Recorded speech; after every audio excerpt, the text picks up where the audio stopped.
सारी ने कितने को घर खराब किया है पहले बताओ। कितने को घर खराब किया? क्रिमिनल था, विकास दुबे क्रिमिनल था, साबुद्दीन क्रिमिनल था, साबुद्दीन क्रिमिनल था। मैं कब कह रहा हूँ अतीक मोहम्मद क्रिमिनल नहीं था? मैं कब उनका सपोर्ट कर रहा हूँ? आई हेट क्रिमिनल, क्रिमिनल नहीं चाहिए। लेकिन हमसे कोई नहीं। कपिल मिश्रा कौन है?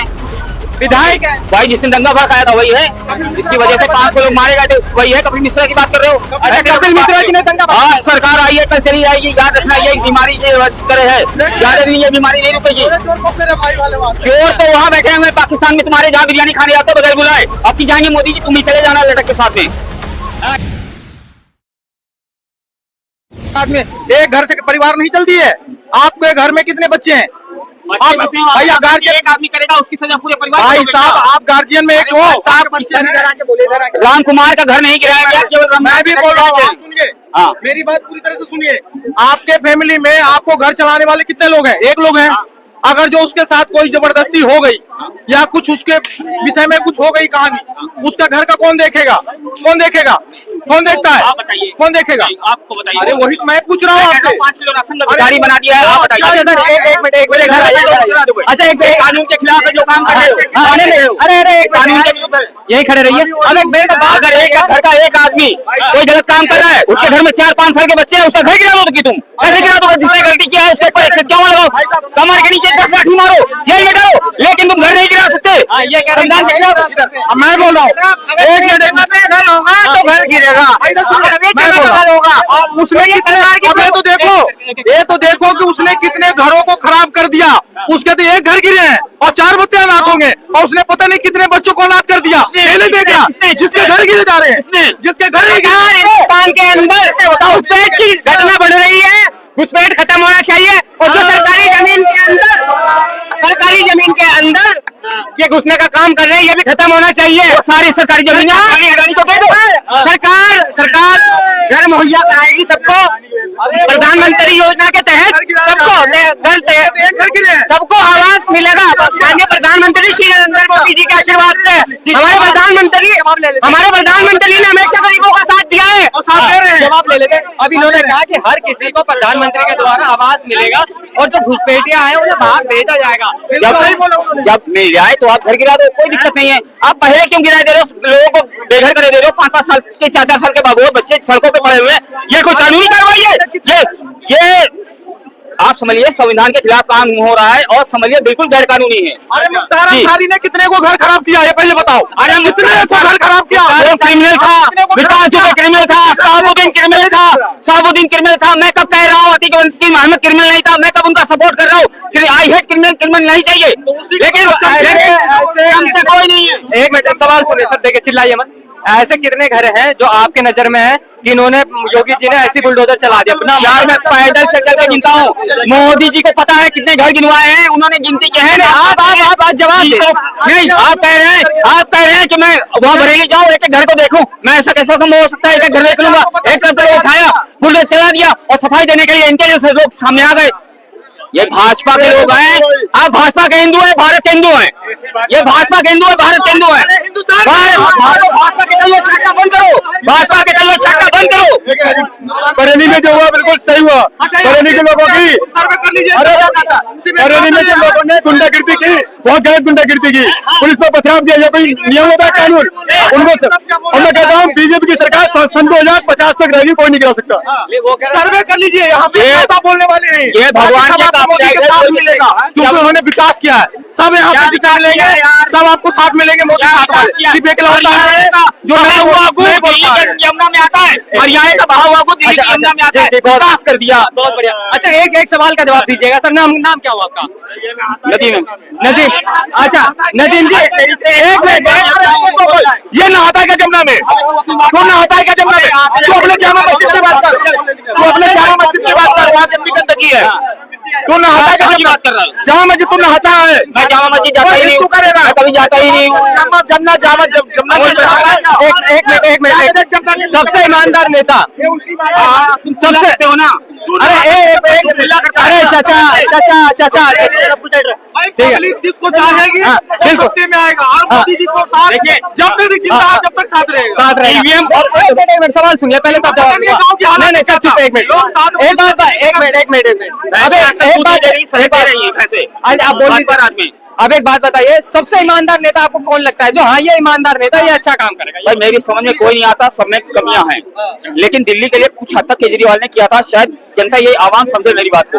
हो सकता है मैं कुछ गलत हूँ, हो सकता है, गलती इंसान से होती है, लेकिन मुझे बंदा सही लगा। अच्छा, अच्छे लगे सही लगे, कुछ गलतियां होती हैं इंसान से, केजरीवाल को मैं पूरी तरह सही नहीं कहूंगा, कुछ गलतियां होती हैं हर इंसान से, सबसे हुई हैं। अच्छा, एक चीज मैं सवाल यहीं पे लेके आ जाता हूँ। अब एक बात बताइएगा, योगी जी अच्छे नहीं है, कोई भी नेता अच्छा नहीं है, वो चीज एक्सेप्टेबल है, आप नहीं मानते वो आपकी बात है, लेकिन दूसरी जगह हिंदुओं के त्योहारों पे पहले छठ पूजा का स्टे लगा दिया, ठीक है, और ये हवाला ये दिया कि कोर्ट ने बोला है इसलिए नहीं दिया जाएगा, लेकिन जब कोर्ट उन्होंने कागज मांगे कि हाँ कोर्ट ने कहाँ मना करा है, ये कागज दिखाइए, छठ के वजह से ये चीज होती है, तो फिर केजरीवाल ने और इन सब ने वो कागज क्यों नहीं दिखाया? ये मेरा बयान नहीं है, ये मेरा बयान नहीं है, कपिल मिश्रा जी का बयान है। कपिल मिश्रा कौन है? विधायक है भाई जिसने दंगा भड़काया था वही है, जिसकी वजह से 500 लोग मारे गए थे, वही है। कपिल मिश्रा की बात कर रहे हो? कपिल मिश्रा जी ने दंगा हाँ, सरकार आई है कल चली जाएगी, याद रखना, ये एक बीमारी की तरह है, याद रखना, ये बीमारी नहीं रुकेगी। चोर तो वहाँ बैठे हुए पाकिस्तान में तुम्हारे, जहाँ बिरयानी खाने जाते हो बगैर बुलाए, अब की जाएंगे मोदी जी, तुम ही चले जाना लटक के साथ में। कह रहे चोर चोर मुसेरे। अब देखो बात वही आ गई ना, बोले ना ये कि कौन किया था। छठ एक ऐसा त्योहार है जो सबसे साफ सुथरा त्योहार है, ये हमारे हिंदू धर्म में सबसे साफ सुथरा त्योहार है, समझे, और इसको मान्यता मिलना चाहिए, अंतर्राष्ट्रीय लेवल पे मिलना चाहिए जी। यूनेस्को के ऊपर गया है वो तो मैं, चलिए छठ की बात अलग है, लेकिन सर एक सवाल और रहेगा। अब एक बात बताइएगा, यूपी में और बिहार में, अब बिहार में चुनाव आ रहे हैं, क्या लगता है कि इस बार बिहार में किसकी सरकार बननी चाहिए? देखिए, सरकार किसी की बने, सरकार किसी की बने, आदमी पढ़ा लिखा होना चाहिए, वहाँ के स्थायी लोगों की समस्याओं का हल निकालना चाहिए, और ये हिंदू मुस्लिम बहसबाजी बहुत हो चुकी है, मंदिर बन चुका है। मैं कहता हूँ एक थोड़ी सी जगह और ले लो, बाबरी मस्जिद के बराबर जगह और एक मंदिर बनवा लो, लेकिन हिंदू मुस्लिम का मामला खत्म करो, मूल प्रश्नों को आगे खड़ा करिए आप। सर आप ये कह रहे हैं बाबरी, वो जो वो क्या बोलते हैं, बाबरी की बात कर रहे हैं ना? राम मंदिर बन गया, और बनवा लो, क्या दिक्कत है यार? जी, अभी जिस तरीके से आपने देखा होगा वृंदावन में, मथुरा में जो ये अभी विवाद चल रहा है, तो उस चीज को लेके आप क्या कहेंगे? देखिए, अभी तक मैंने ये मामला बाबरी पे क्या कहते हैं? देखिए, मैंने अभी तक ये मामला सुना नहीं, ना मेरे संज्ञान में है, ना मुझे पता है। अब पहले मालूम होगा तब मैं पलट के जवाब दूंगा, मैं क्या बोलूं जब कुछ मालूम नहीं है इसके बारे में। ज्ञानवापी का मामला, ज्ञानवापी एक मोहल्ला है, मैंने इतना सुना है, ज्ञानवापी एक मोहल्ला है, वहाँ पे एक मंदिर है, मस्जिद है, उसके ऊपर कुछ आपत्ति की गई है। अब क्या कारण है, क्या नहीं है, क्या सबूत है, साक्ष्य मुझे नहीं पता। अब ऐसे में से कैसे कह सकता हूँ मैं, कैसे कह सकता हूँ? कोई सबूत है तो बोला भी जाए किसी की तरफ से, हम हिंदू की तरफ से भी बोलेंगे, मुसलमान की तरफ से बोलेंगे, जिसके साथ अन्याय हो रहा है उसके साथ बोलेंगे। एक ओपिनियन और लेना चाहूंगा लास्ट आपसे। अब एक बात बताएगा, जो अवैध आकर के यहाँ भारत में बस गए हैं, क्या उनको बाहर भेजना चाहिए, नहीं भेजना चाहिए? ये अवैध कब आए थे? अवैध कब आए थे? मैं बोल रहा हूँ, अवैध कब आए थे? हाँ, अवैध कब आए थे बताइए, कब आए थे? अभी तक जहाँ भी हमने ग्राउंड रिपोर्टिंग करी है, उन्होंने बोला 25 साल 30 साल पहले आकर के बसे। 2014 में नहीं आए थे अवैध? जब रोहिंग्या मुसलमान, 2014 के रोहिंग्या मुसलमान नहीं आए थे क्या? गृह मंत्रालय किसका था? अमित शाह क्या कर रहे थे? बॉर्डर बंद कर रहे थे, उछल के कूदते हवा में वो क्या गए? इल्जाम लगाने के लिए केवल मुसलमान मिलता है आपको, तो हवा में वो क्या गए? बंगाल बॉर्डर पे तो ममता जी बैठी है, खोल के बैठी है, आओ आओ, हाँ जी स्वागत है, welcome welcome welcome welcome welcome वो कर रही है, कैसे बंद कर देते? दिल्ली में भी लोग बैठे हैं, खोल के बैठे हैं दिल्ली के अंदर, इनके बारे में बात करो ना, कैसे आ गए? कांग्रेस, मैं कहता हूँ चलिए बीजेपी की सरकार में आए हैं और आए होंगे, आप कह रहे तो आए होंगे, मैं अपना स्टेटमेंट नहीं दे, मैं आपके स्टेटमेंट की मैं मानता ही नहीं। 2014 के बाद से रोहिंग्या मुसलमानों को होता है, क्यों आए हैं हमारे देश के अंदर? इनकी क्या जरूरत है? गृह मंत्री आपका, आप वो किया, हमारी अर्थव्यवस्था वैसे चौपट हो रही है। बिल्कुल। तो बिहार में जो आप फिर ये मानेंगे बिहार में जो SIR हुआ वो सही हुआ? बिल्कुल सही हुआ, सही हुआ, ये मानेंगे कि SIR हुआ सही हुआ? देखिए, SIR सिर्फ बिहार में नहीं, हर जगह होना चाहिए। देखिए, हम लोग अपने में ही परेशान है, अपने घर का दाल रोटी नहीं पूरा हो रहा है, बच्चों की पढ़ाई नहीं पूरा हो रहा है, कुछ नहीं पूरा हो रहा है, हम बाहर का बोझ कहाँ तक ढोएंगे? ये तो बात समझो, सबके लिए सोचो, ये मैं कह रहा हूँ और कुछ नहीं कह रहा हूँ। मैं किसी पार्टी का समर्थक नहीं हूँ, बिल्कुल, न राहुल गांधी, न समाजवादी पार्टी, न इतना ये भाजपा वाले, मैं गलत नीतियों के खिलाफ। कैसे कह दिया कि 2014 के बाद ही रोहिंग्या आए हैं सारे? मैंने कब कहा भैया? 2014 बोला, 2014 के बाद तो बीजेपी सरकार है। अरे तो पहले नहीं आया, रोहिंग्या मुसलमानों की व्यवस्था हो रही थी, पहले नहीं थी। अरे ममता जी राज्य की सीमा को लेकर बैठी हुई है, ये जिसका होगा उससे बात की जाएगी, राज्य सरकार की बात की जाएगी, होम मिनिस्टर कुछ नहीं कर सकते। कहीं ना कहीं ये सब चीजें हैं। लास्ट कमेंट बिहार का चुनाव का जो मसला है वो नीतीश कुमार जी ने इतने अच्छे कहा। जंगल राज जो था हमने देखा है, हम अपनी उम्र में हमने देखा है। वहाँ 6 बजे के बाद लड़कियां बाहर नहीं निकल सकते थे। 6 बजे के बाद लड़कियां बाहर नहीं, महिलाएं बाहर नहीं निकल सकता था। आज के डेट में 10-11 बजे हम खुद गाँव चले जाते हैं। 1 किलोमीटर 2 किलोमीटर हमारा शहर से गाँव दूर है, मैं खुद चला जाता हूँ, कोई दिक्कत नहीं। रोड सड़कें सब जगह आ गया है। और इस बार भी नीतीश कुमार को बोलना चाहिए।